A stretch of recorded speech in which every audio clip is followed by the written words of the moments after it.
어린 왕자로 유명한 생텍쥐벨이라는 분이 이런 말을 했습니다. 만일 당신이 배를 만들고 싶다면 사람들을 모아서 목재를 가져오게 하고 일의 순서나 방법을 지시하고 또 일감을 나누어 주는 그런 일들을 하지 마라. 대신에 그들에게 저 넓고 끝없는 바다에 대한 동경심을 갖도록 해라. 이런 말을 했습니다. 즉 사람의 마음을 만져주는 것, 마음에 긍정적인 마음의 동기가 일어나게 되면 스스로 자기의 할 일을 하게 되고 그 일을 위해서 도전하거나 용기를 가질 수 있다. 이렇게 마음의 문제가 중요하다, 그런 얘기죠. 저는 요즘 하나님이 하시는 일을 보면서 그런 생각을 했습니다. 하나님이 어떤 일을 하시고자 할 때에 사람들에게, 제자들에게 일방적으로 명령을 내리시고 필요한 것을 가져오게 하고 또 어떻게 할 것을 지시하시는 것보다 먼저 그 사람의 마음을 일으키시는 일, 만져주시는 일, 그래서 하나님의 선하심을, 하나님의 은혜를 경험하게 하고 깨닫게 하시는 그런 일을 하심으로 인해서 하나님의 일에 대한 기대를 하게 하고 소망을 갖게 하셔서 결국은 사명도 감당하게 하시는 그런 하나님이신 거죠. 그러니까 하나님은 일의 성공보다, 어떤 일의 성취보다 그 사람 자체에 관심이 있으시다는 거예요. 그 사람 자체를 세우는 것을 먼저 하시는 분이시다. 구약에 손꼽는 믿음의 사람이 있다면 엘리야 선지자일 겁니다. 그는 하나님의 명령이면 무조건 순종하는 사람이에요. 당시에 왕이 아합 왕인데 결혼을 잘못해서 부인을 데려오면서 우상까지 끌어들였어요. 그래서 온 천지가 우상 숭배가 가득한 그때에 하나님이 선지자에게 왕한테 가서 심판을 경고해라, 그 말을 전하라고 하는 거예요. 쉽지 않은 거죠, 왕한테 가서. 그러나 선지자는 그 말을 그대로 하나님 명령대로 순종합니다. 그리고 온 나라를 뒤엎은 바알과 아세라 선지자 850명, 그들과 자기 혼자 누가 진짜 하나님이신지, 누가 진짜 신이신지 대결을 하자, 이렇게 요청을 해요. 그래서 결국 갈멜산에서 850대 1이라고 하는 이런 숫자적인 열세에도 불구하고 엘리야 선지자는 하나님께 기도함으로 하늘에서 불이 임하는, 살아계신 하나님을 증거합니다. 그리고 3년 6개월 동안 심판 때문에 비가 그쳤던 그 땅을 위해서 비 내려주시기를 간구할 때 역시 하나님이 그 기도를 들으셔서 소낙비를 내려주시는 기도의 사람이요, 믿음의 사람이요, 믿음의 대장부, 이런 엘리야였습니다. 그런데 이런 엘리야 선지자가 하루아침에 무너집니다.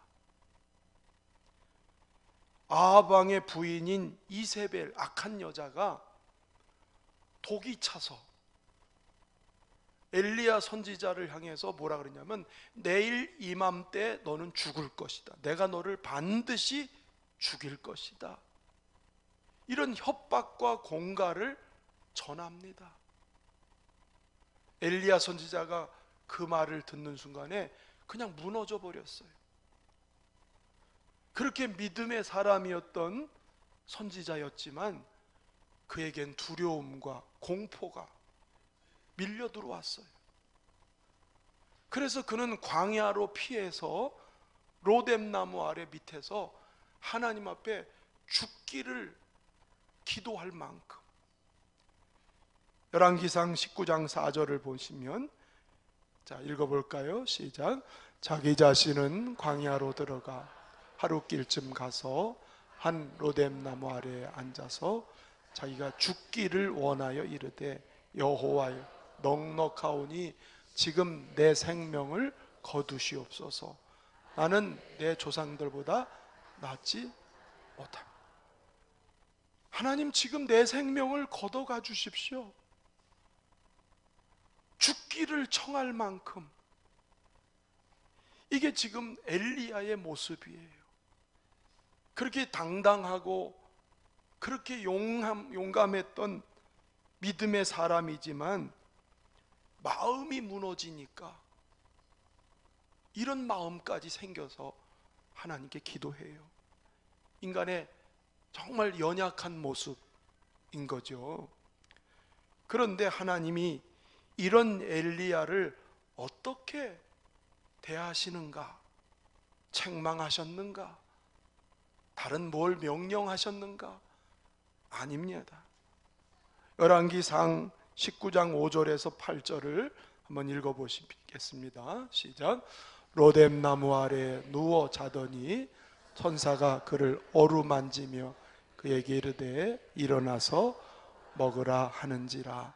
본즉 머리맡에 숯불에 구운 떡과 한 병 물이 있더라. 이에 먹고 마시고 다시 누웠더니 여호와의 천사가 또 다시 와서 어루만지며 이르되 일어나 먹으라.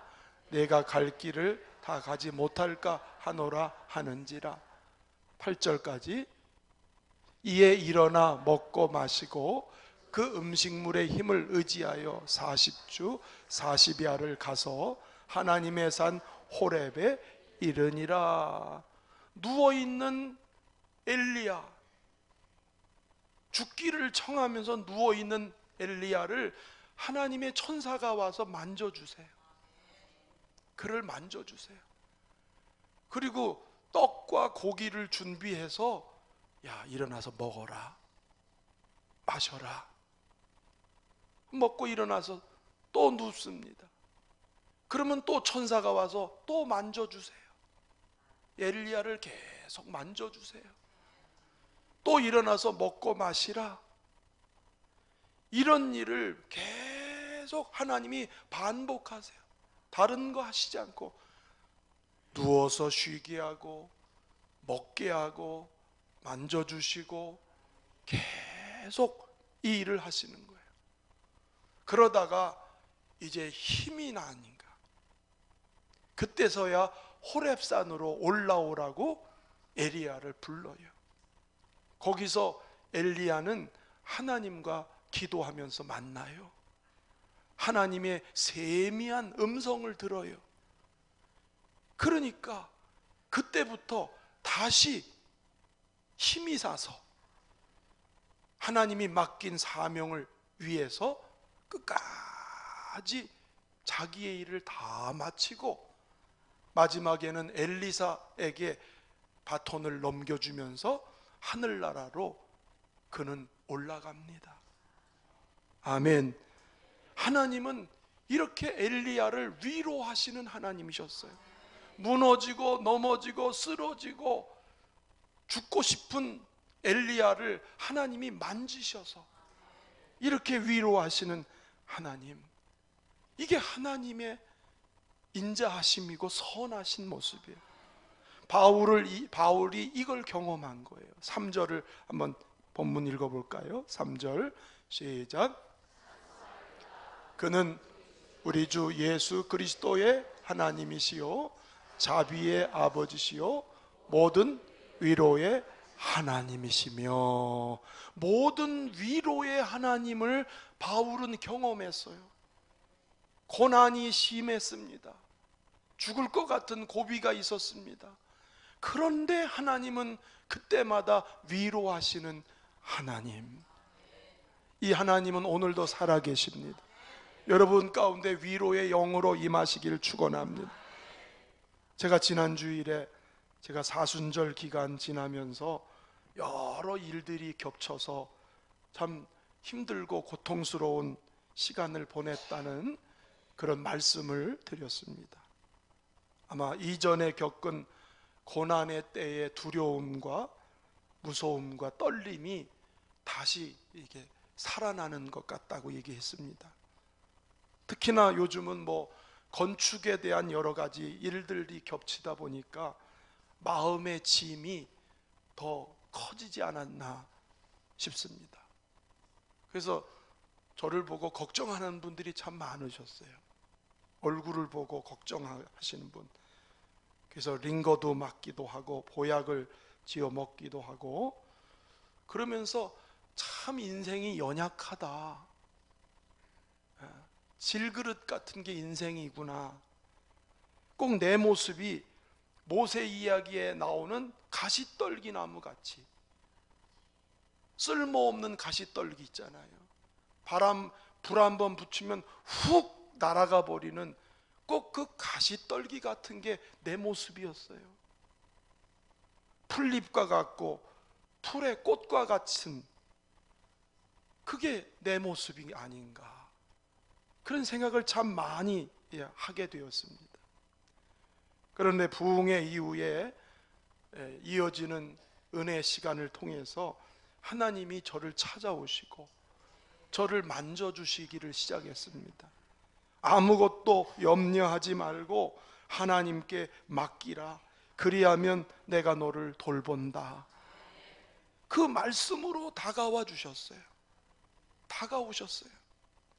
그리고 전해주셨던 말씀이 또 들려옵니다. 내가 앞서 가서 행하겠다. 너보다 먼저 가서 내가 일하고 내가 준비할 거다. 할렐루야. 그렇게 기도하는 가운데 소가 멍에를 매는 장면이 눈에 생각이 떠올랐습니다. 멍에를 맨다는 것은 주의 사명을 따라가는 것이고 주의 계명을 지키고 산다는 것을 의미하거든요. 그런데 그 멍에를 나 혼자 진다고 생각했는데 그게 아니라 우리의 멍에를 이미 지신 예수님이 이미 멍에를 이미 지고 가셔요. 나는 뭔가 그 멍에를 지신 어미소 옆에 새끼 소처럼 그냥 그 멍에 밑으로 따라만 가면 되는 거야. 이미 주님이 지신 멍에, 주님이 담당하신 모든 것이 있기 때문에 나는 그 주님을 따라서 옆에 가면 되는구나. 예수님이 마태복음 11장 28절로 30절에 하신 말씀이 생각났어요. 수고하고 무거운 짐진 자들아 다 내게로 오라. 내가 너희를 쉬게 하리라.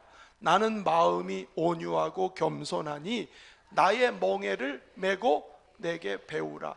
그리하면 너희 마음이 쉼을 얻으리니 이는 내 멍에는 쉽고 내 짐은 가벼움이라 하시니라. 내 멍에를 매라고 하세요. 주님의 사람들은 주님의 멍에를 매야 되는 거예요.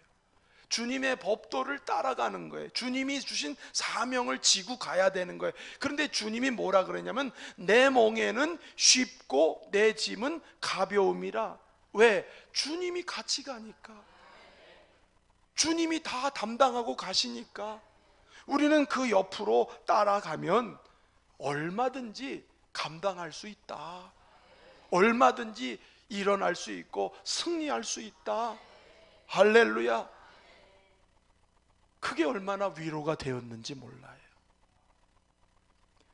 그리고 나니까 길가에 나뭇가지들이 새롭게 보이기 시작해요. 예? 꽃이 핀 게 와, 어쩜 저렇게 아름답게 폈을까? 그게 눈에 들어오기 시작해요.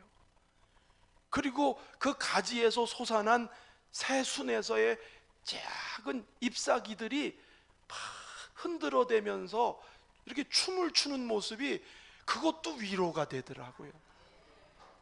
겨우내 죽은 나무가지에 새 생명을 돋게 하시는 살아계신 하나님의 증거가 나무가지에서도 보여지니까 그게 얼마나 또 힘이 되고 위로가 되는지, 이 나무가지들이 나를 향해서 이렇게 흔들어대는 거예요. 힘내라고, 나도 살았다고, 겨우내 죽었는데 나 지금 살았다고, 그러니까 얼마든지 힘내라고 막 이렇게 응원하는 박수처럼 이렇게 흔들어대더라고. 내가 착각인가요? 정말 그러더라고요. 만물이 새롭게 보이기를 시작하는 거예요. 그래서 그런 노래를 했어요. 꽃들도 구름도 바람도 넓은 바다도 찬양하라 찬양하라 예수를, 하늘을 울리며 노래해 나의 영혼아, 은혜의 주 은혜의 주 은혜의 주. 꽃들도 바람도 모든 만물이 다 이렇게 하나님을 찬양하는 그 모습이 얼마나 큰 위로가 되는지 몰라요. 그랬더니 사람들을 통해서도 위로를 주세요. 목사님들이 전화를 해서 우리 교회도 새벽마다 열린문교회를 위해서, 건축을 위해서 기도하고 있으니까 힘내라고 막 이렇게 응원하는 전화도 해주시고, 어느 후배 목사님은 밥 먹자고 부르더라고요. 고기를 사주면서 힘내라고. 예? 어떤 성도는 전화를 했어요. 저한테 집사님이 전화해서 우리가 있잖아요 목사님, 그런 말을 해요. 우리가 있잖아요 목사님, 너무 힘들어, 얼굴이 힘들어 보이시는데 우리가 있어요. 또 어디 좋은 데 있다고 데려가시기도 하고, 실컷 먹으라고. 이 엘리야 꼭 생각이 나더라고요. 엘리야 막 먹인 것처럼 고기도 막 먹이고.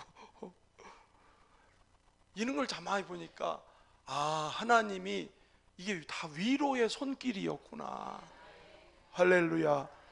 그래서 참 새로운 힘을 이렇게 얻게 되는 그런 시간들이 사순절 이후에 경험을 하고 있습니다. 바울도 이런 경험을 얘기하고 있어요. 5절을 읽어보겠습니다. 5절 시작. 그리스도의 고난이 우리에게 넘친 것 같이 우리가 받는 위로도 그리스도로 말미암아 넘치는도다. 고난이 넘친 것 같이 위로도 넘치는도다. 할렐루야. 위로가 언제 오는가? 고난 뒤에는 위로가 오는구나. 인생의 아픔과 슬픔과 어려운 상황 뒤에는 반드시 하나님의 위로가 기다리고 있다라고 하는 거예요. 바울이 고린도에서 복음을 막 전할 때 핍박을 당하고 위협을 당했습니다. 그러나 한밤중에 하나님이 찾아오셔서 바울아 두려워하지 마라, 내가 너와 함께 한다. 이 성중에 구원 얻을 백성이 많으니 너는 잠잠하지 말고 말해라. 그러니까 어제 고난을 받았는데도 하나님이 위로하는 힘이 있으니까 나가서 또 사명을 감당하는 그 일을 하는 거예요. 바울이 복음 전하다가 감옥에 gat혔잖아요. 그 어두컴컴한, 근데 이 소식이 빌립보 교회 성도들이 이 소식을 들었던 거예요. 그래서 빌립보 교회 성도들이 헌금을 모아요. 그리고 에바브로디도를 보내서 1200km나 떨어져 있는 감옥으로 그를 위로하러 보냅니다.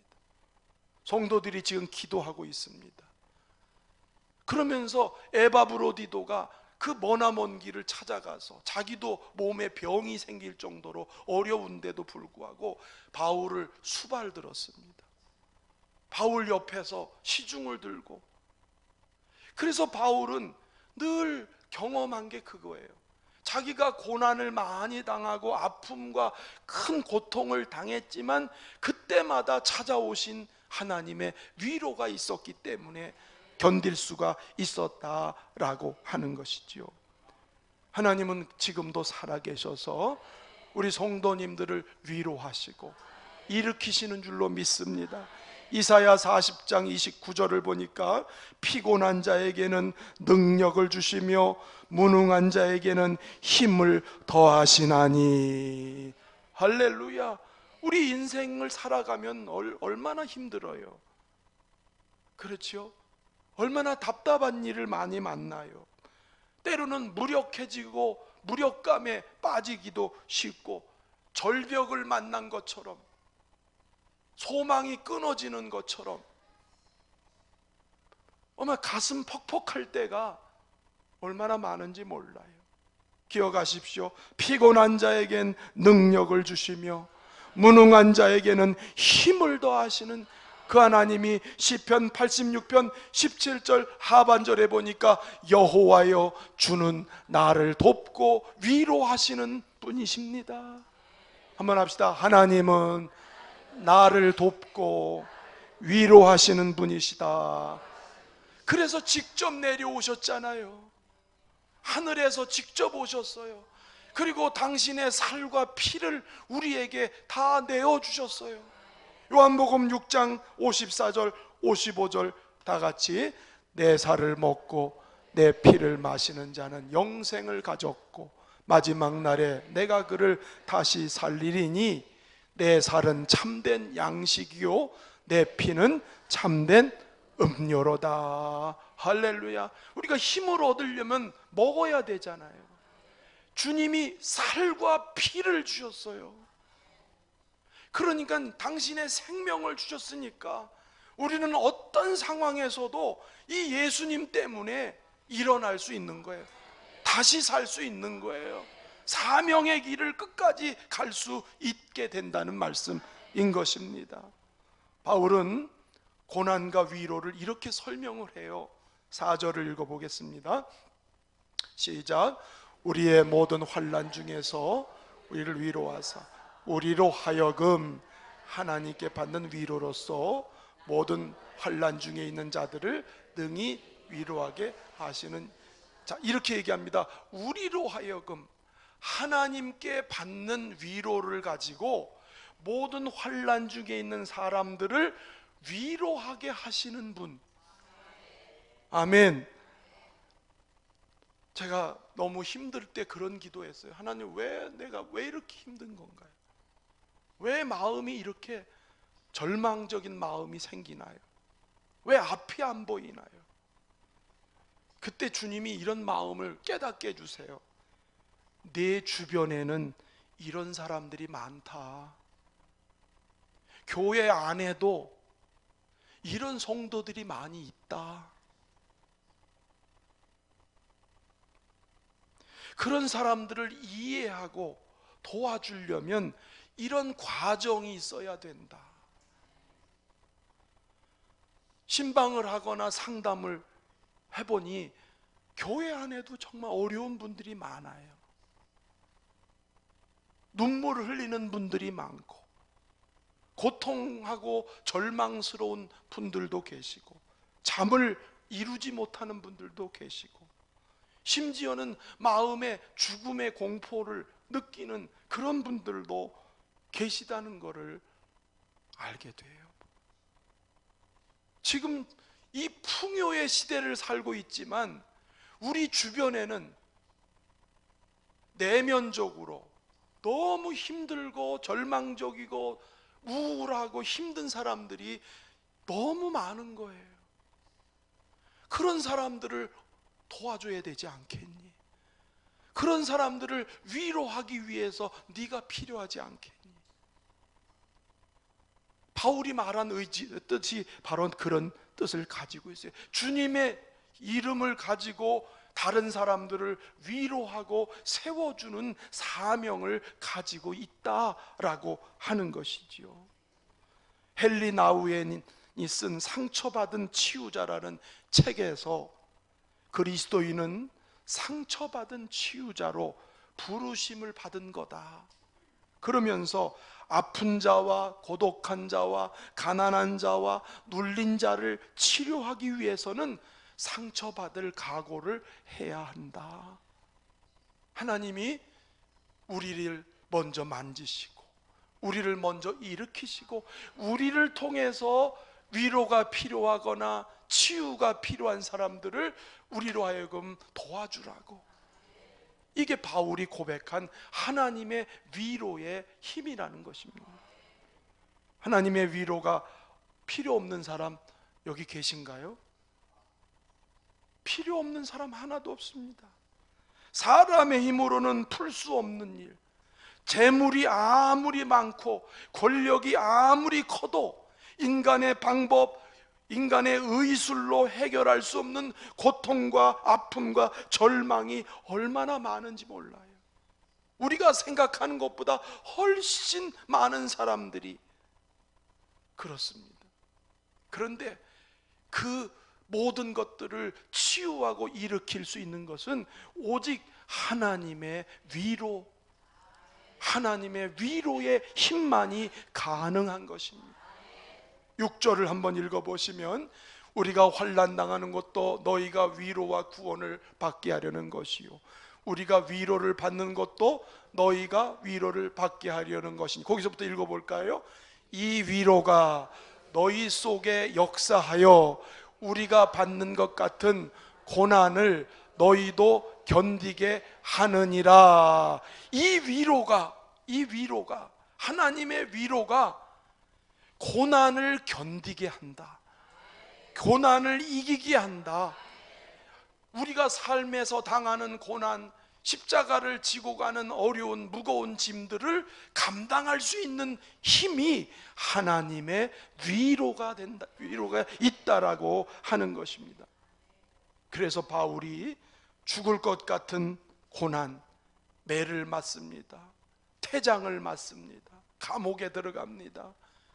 이런 수많은 고난 속에서도 어떻게 견뎠느냐? 죽으시고 부활하신 예수 그리스도의 위로가 있었기에, 그분이 함께 하셨기 때문에 그 고난을 견뎠고 이겼고, 끝까지 누가 이 그리스도의 사랑을 끊을 수 있으리요? 그래서 그는 끝까지 사명의 길을 갈 수 있었던 것입니다. 할렐루야. 이 주님의 위로에는 소망이 있습니다. 이 위로는 반드시 소망을 전제로 하기 때문에 고난도 이길 수 있고 무거운 짐도 질 수 있는, 그래서 넉넉하게 이기게 하는 힘이 하나님의 위로인 줄로 믿습니다. 옆에 분 축복합시다. 하나님의 위로로 승리하시기를 바랍니다. 할렐루야. 지미 카터 미국 대통령은 그냥 대통령 시절을 얘기하면 실패한 대통령이라고 그래요. 재임 시절에 인기가 없었어요. 재선에 실패했어요. 인기가 없었어요. 그런데 아무도 그를 실패한 대통령이라고 말하지 않습니다. 왜? 그는 대통령을 마치고 나서 그 이후의 삶이 너무 멋있어요. 집 없는 사람들을 위해서 해피타트 운동을 벌이면서 집 짓는 운동을 이 사람이 주도를 합니다. 세계 어려운 분쟁 지역의 평화의 사도로 그가 들어갑니다. 1994년도에 평양 땅에 나라가 우리나라 어려울 때 그 평화의 일을 위해서 들어가기도 했습니다.